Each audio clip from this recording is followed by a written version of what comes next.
नमस्कार, आप देख रहे हैं द रत्नेश टॉक और मैं हूं रत्नेश रंजन। मेरे सभी सामाजिक परिवार के सदस्यों का बहुत-बहुत स्वागत है। आज 2021 का बजट पेश किया गया। मैं मोदी समर्थक हूं, सनातनी समर्थक हूं, लेकिन फिर भी मैं निष्पक्ष तरीके से पूरे कोशिश करूंगा इसका विश्लेषण करने की। हालांकि मैं दावा नहीं करता कि मैं एक आर्थिक विशेषज्ञ के तौर पर आपके सामने उपस्थित हूं, लेकिन यदि मैं ना विरोध में हूं और ना मैं समर्थन में हूं, तो एक जागरूक नागरिक के तौर पर जो बात मैं आप सभी से कहना चाहता हूं कि शिक्षा के क्षेत्र में इस बजट में कुछ ज्यादा नहीं दिखता है। जो मैं देख पा रहा हूं, जो मैं समझ पा रहा हूं, मैं शिक्षा के क्षेत्र में विश्लेषक के तौर पर भी मैं यहाँ पे उपस्थित नहीं हूं आपके सामने। लेकिन चूंकि शिक्षा ही विकास का मार्ग प्रशस्त करता है, क्योंकि शिक्षा ही भविष्य का निर्माण करता है, क्योंकि शिक्षा ही नागरिक का भविष्य बनाता है, और नागरिक का भविष्य बनता है तो परिवार का भविष्य बनता है, और परिवार का भविष्य बनता है तो समाज का भविष्य बनता है, और समाज का भविष्य बनता है तो फिर देश का विकास होता है। यह भी हमें आपको समझना होगा।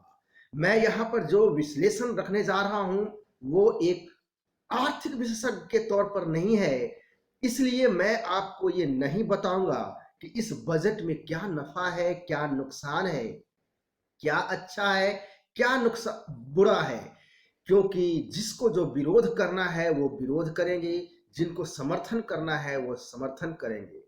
जो मैं देख पा रहा हूं, जो मैं समझ पा रहा हूं, इस बजट में आने वाले समय में क्या कोहराम मचेगा, क्या बवाल होने वाले हैं, सरकार ने अब तक नहीं की है। चाहे किसी भी पॉलिटिकल पार्टी की सरकार रही हो केंद्र में, और कायदे से बात करूं तो इस मोदी सरकार ने भी नहीं की है। इस सरकार ने भी वो हिम्मत नहीं दिखाई है। क्या सरकार डरती है?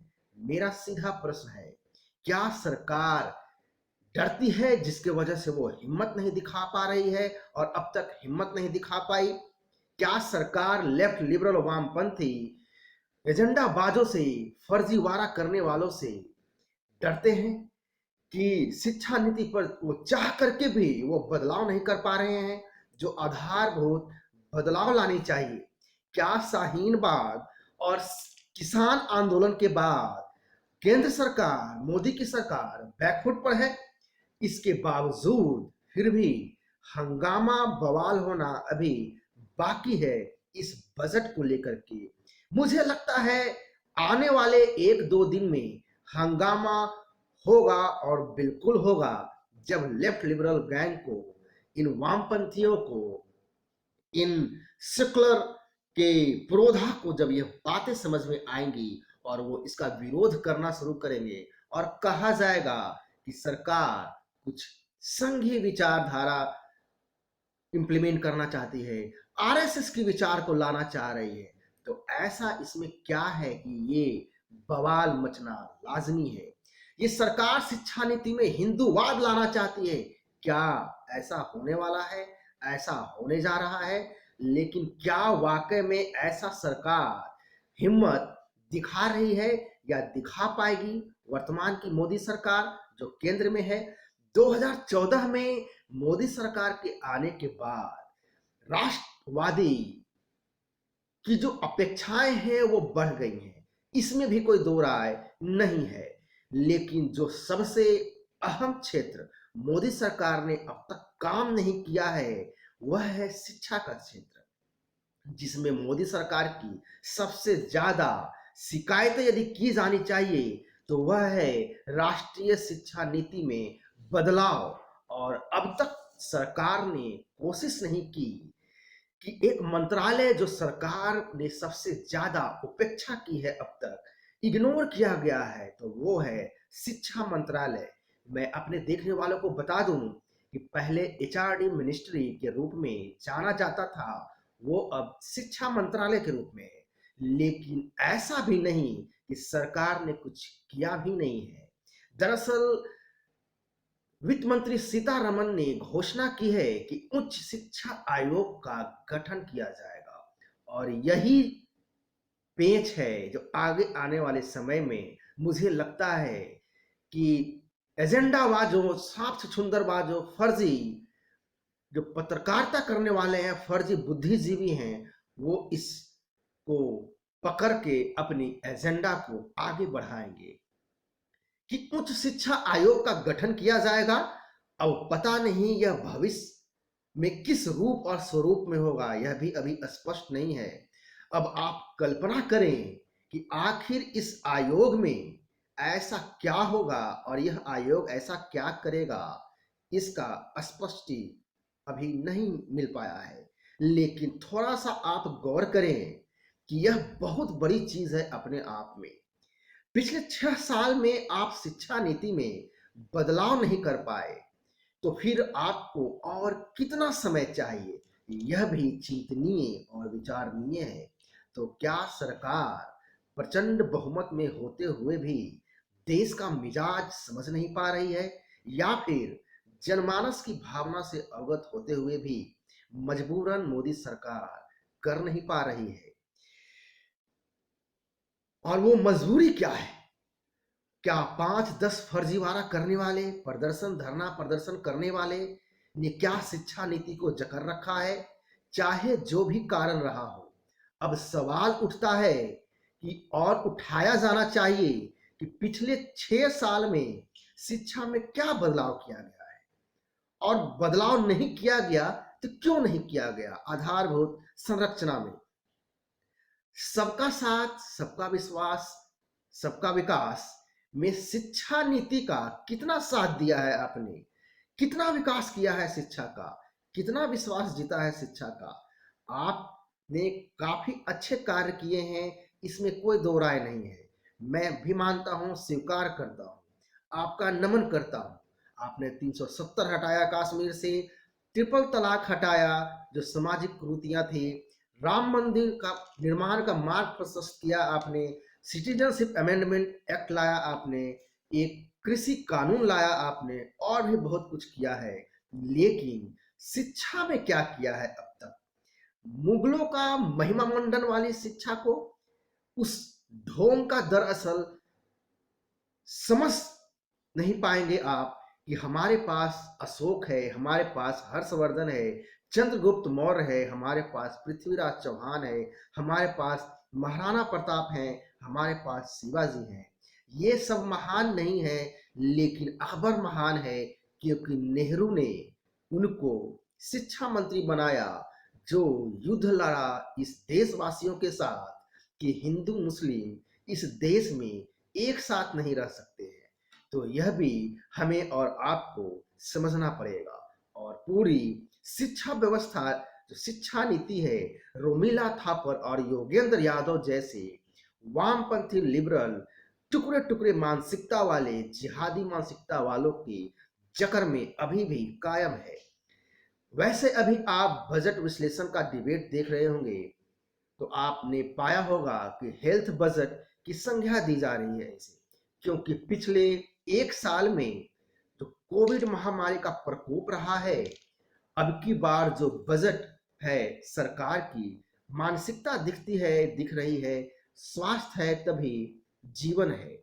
यह एक प्रशंसा की बात है, सराहनीय कदम है, और मैं मानता हूं, स्वीकार करता हूं कि सरकार ने हेल्थ सिक्योरिटी देने की जो कोशिश की है वह सही कदम है, अच्छा कदम है। लेकिन फिर एक बार मैं अपने देखने वाले को कहूंगा, और सरकार से भी मेरी यह अपील रहेगी कि सरकार की ये घोषणा कि उच्च आयोग बनाया जाएगा, इसका थोड़ा स्पष्टीकरण आप अवश्य दें। यकीन मानिए, बवाल होना 100% तय है। और उसके बाद पूरा का पूरा लेफ्ट लिबरल गिरोह, गैंग, जिसको पाला ही गया है पिछले 70 सालों से, इसीलिए खैराती आंदोलन करो और ऐसा कुछ करो, ऐसी परिस्थितियों का निर्माण करो कि सरकार मजबूर हो कि कुछ कर ही ना पाए जो आधारभूत बदलाव लाने हैं। शायद इसीलिए सीधे तौर पर सरकार भी नहीं कर पाए और पहले आयोग का गठन करेगी और अपनी जो बदलाव लाने हैं वो आयोग के माध्यम से करेगी। मैं ये मानता हूं कि देश का विकास सही रूप से करना है तो मुफ्त बिजली, मुफ्त पानी या अन्य मुफ्त सुविधाएं के बजाय शिक्षा सभी को मुफ्त दी जानी चाहिए। कम से कम शिक्षा पर सबका बराबर का हक हो। साथ ही साथ प्राइवेट और सरकारी का जो कॉन्सेप्ट है, जो अवधारणा है, ये खत्म की जानी चाहिए। तभी जाकर के शिक्षा में वाकई में हकीकत में आप समानता ला पाएंगे। सरकार पूरी तरह से शिक्षा को अपने नियंत्रण में अभी तक नहीं ले पाई है। गुरुकुल की जो व्यवस्था है हर किसी के लिए वह रही थी हमारे सनातन परंपरा में, चाहे वो मजदूर का बच्चा हो या फिर अंबानी अडानी का बच्चा हो। हमारे सनातनी परंपरा में राम कृष्ण के लिए शिक्षा की जो व्यवस्था थी गुरुकुल में थी। ऐसा नहीं था कि जो राजा का बेटा है, राजा के जो बच्चे हैं, उसके लिए अलग से गुरुकुल की व्यवस्था थी। एक ही गुरुकुल होते थे, वो जंगलों में होते थे। राजा के बच्चे भी वह जंगलों में गुरुकुल में शिक्षा ग्रहण करने वो प्रजा के बच्चों के साथ ही जाया करते थे। क्यों सरकार प्राइवेट स्कूलों में नियंत्रण नहीं कर पा रही है? फर्जी पत्रकारिता, फर्जी साहित्यकारों, फर्जी बुद्धिजीवियों पर नियंत्रण करने के लिए जरूरी है कि सरकार को शिक्षा नीति में बदलाव लाने ही होंगे। तभी वो आप नारे देते हो कि सबका साथ, सबका विकास, सबका विश्वास। ये इससे ज्यादा कुछ नहीं होने वाला है जब तक कि आप शिक्षा में समानता नहीं लाएंगे। और शिक्षा में समानता मैं मानता हूं कि तभी आएगा जब प्राइवेट और सरकारी का जो कॉन्सेप्ट है आप इसे खत्म करेंगे और सरकार इसे पूर्ण रूप से अपने नियंत्रण में ले। शिक्षा नीति पर, शिक्षा निर्धारक पर आपको ऐसे लोग लाने होंगे जिसको इग्नोर अब तक किया जाता रहा है पिछले 70 सालों से, आजादी के बाद। अभी भी आज के तारीख में उन्हीं लेफ्ट वामपंथियों का कब्जा है, यह भी आप गौर करें। हालांकि इस बजट में एकलव्य स्कूल खोलने की बात की गई है आदिवासी इलाकों में, और लगभग जहां तक मुझे स्मरण है 758 विद्यालय खोलने की परियोजना लाई गई है। इसके अलावा हाई एजुकेशन कमीशन की बात की गई है, जो कि भविष्य की प्लानिंग दिखती है सरकार की। 100 नए सैनिक स्कूल खोले जाएंगे, जो कि राष्ट्रीय भावना को लाने के लिए निश्चित रूप से एक सही कदम है। लेह लद्दाख में भी केंद्रीय विद्यालय खोले जाएंगे, जो कि सराहनीय कदम है। और इसके अलावा 15,000 सरकारी स्कूल खोले जाएंगे। इसमें ध्यान देने वाली बात यह भी है कि आदिवासी इलाकों में एकलव्य स्कूल खोले जाएंगे। क्यों? क्योंकि धर्मांतरण जो हो रहे हैं, ईसाई मिशनरियां जो आ रही है, इन्हीं इलाकों में आ रही है ज्यादातर, अधिक संख्या में, क्योंकि सरकार ने अब तक इन इलाकों में ध्यान नहीं दिया था। क्योंकि सरकार ने अब तक इस ओर शायद ध्यान देना भी चाहती होगी तो शायद मजबूरन नहीं कर पा रही होगी। यह भी एक अलग चर्चा का विषय है। पहले 5 साल मान लिया कि मोदी सरकार को समझने में समय लगा होगा, शिक्षा नीति को बदलाव करने में, शिक्षा नीति को समझने में, लेकिन दूसरे कार्यकाल में भी शिक्षा नीति में कुछ विशेष आप नहीं कर पाए हैं अब तक। इसमें भी कोई दो राय नहीं है।